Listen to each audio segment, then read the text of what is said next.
Hi Scorpio, welcome to my channel. This is going to be your general love reading for September 2018. This is going to be the you and them spread. Thank you so much for everybody's support and likes and shares and subscribes, comments that are absolutely beautiful. Thank you so much for allowing me to do this when I'm able to do it and being supportive of the fact that sometimes I can't, but I truly appreciate you being here. And I'm just very, very touched by all the support that I've received. So, okay, so I'm going to jump into this.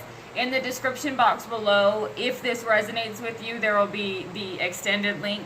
And then also, I do have some slots open for personal readings. That information is also in the description box below. Without any further ado, let's go ahead and jump into it, and we'll see what comes through. First card we have here is the Seven of Wands.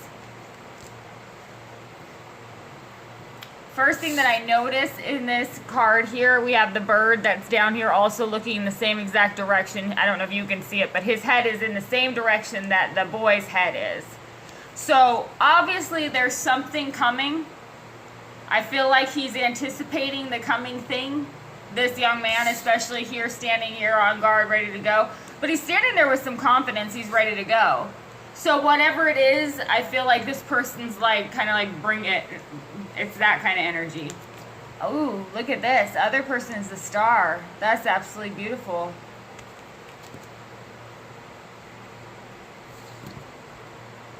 The star does represent healing. Yes, it represents balancing in the emotions here, but I feel like it's almost, I feel like for this person on this side, the star is more like an awakening type of an energy. Because I see this light that's on above the head there. It's kind of this broadening.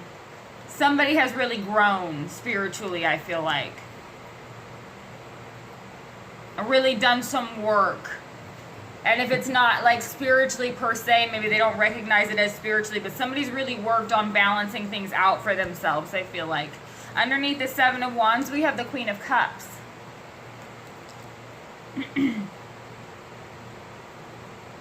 What's interesting about this Queen of Cups is her hand is over her cup, but she does have her toe in the water. There are these beautiful, huge waterfalls behind her, but her throne's not in the water. She just got her toe in the water and her hand covering the cup.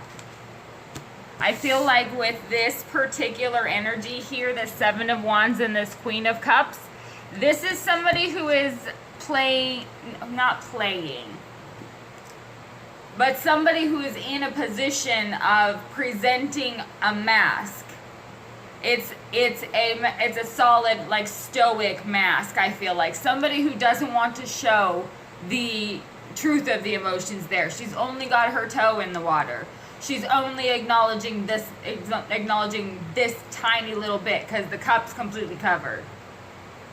And with the Seven of Wands and that defensive kind of energy, I feel like it's kind of like that. Whoa, you're not just gonna swoop in here. I feel like it's that kind of a thing. Ow, golly! Underneath this star card, we've got the Devil.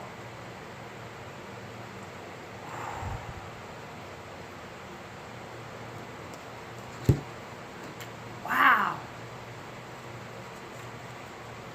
Okay, so what do we see here?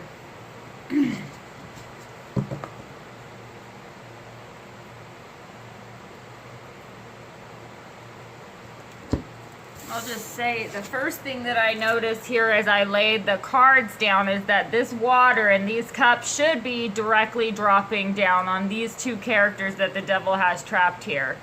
But the devil's blocking all of that. I feel like there is a dynamic that exists between these parties that I feel like they can be each other's greatest healing assets. They can also be each other's worst enemies. There is a facet of needing to protect yourselves from each other, and then also just plain needing each other, perhaps. Because that devil energy, yes, it could have to do with addiction, it could have to do with all sorts of, but it's anything in excess. It's anything that's in excess over what is healthy for you, over what is within your right to choose for yourself. I feel like the devil energy is energy that takes away my right to choose whether I want to think about it, whether I want to, have it in my life at all.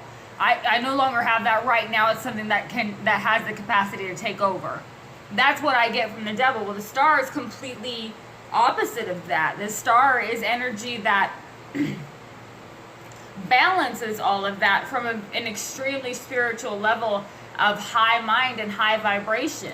It's a destiny stepping in type of an energy. So I feel like there's a contrast here, a very stark contrast in what these two people can bring out of each other, if that makes sense.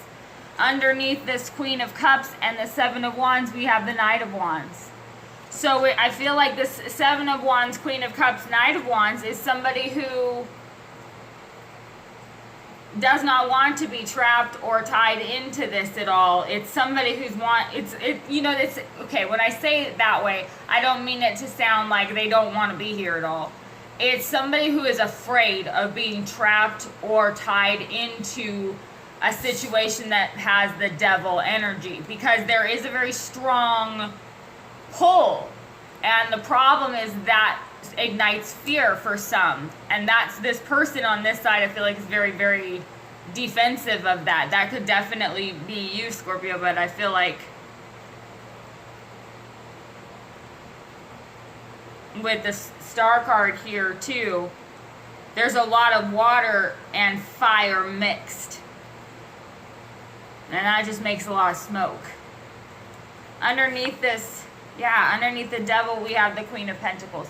Some of you may be specifically dealing with the Capricorn, even though I don't tie in too much with this, with the signs so much. I feel like what's happening is this could be Scorpio, Sag, like a cusp or something on this side. But it could be either. You could be either or. And with the Seven of Wands, Queen of Cups, Knight of Wands, we have that defensiveness of trying to guard their freedom.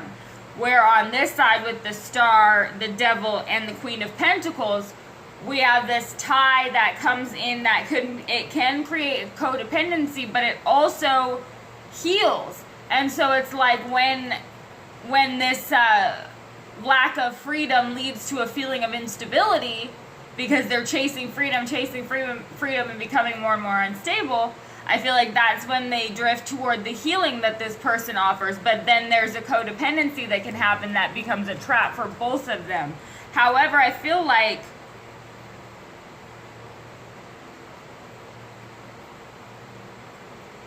there's a definite strong tie on the spiritual level on this side too.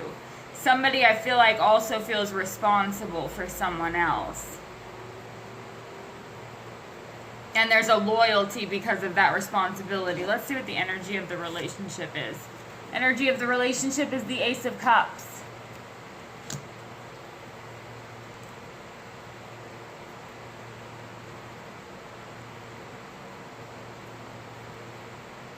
I feel like with this Ace of Cups here, though, the Knight of Wands could be an action, so yeah, they could be taking action there, but I feel like with this Queen of Cups covering her cup there, I feel like that's a challenge for someone to take action. I feel like this person that's defensive, the Seven of Wands, Queen of Cups, Knight of Wands energy, is like a double dog dare to come and get me then. That's what I feel like is happening over here. And here we have the Star, the Devil, and the Queen of Pentacles. Which, when you look at it that way, it's somebody who has the spiritual ability, but also the devil represents like that carnal ability, that worldly ability, things that are of the world, important to the world. And then the Star is the spiritual, things that are important on the spiritual level. And the Queen of Cups is that nurturing home type feeling. I feel like with this energy existing with the Ace of Cups in the middle, you do have a situation where there is a power standoff almost I feel like it's a dare on both sides. I don't feel like it's just one side saying come and get me. I feel like it's a double dog dare because this devil card comes through is very sexual too. So let me know if that resonates with you. I hope that wasn't confusing because it is opposing energy, but then you have this Ace of Cups, so it's kind of like these two parties have fun doing this. Like this is fun for them. I don't know. No judgment though. Thanks so much for being here, Scorpio, and I will speak with you soon.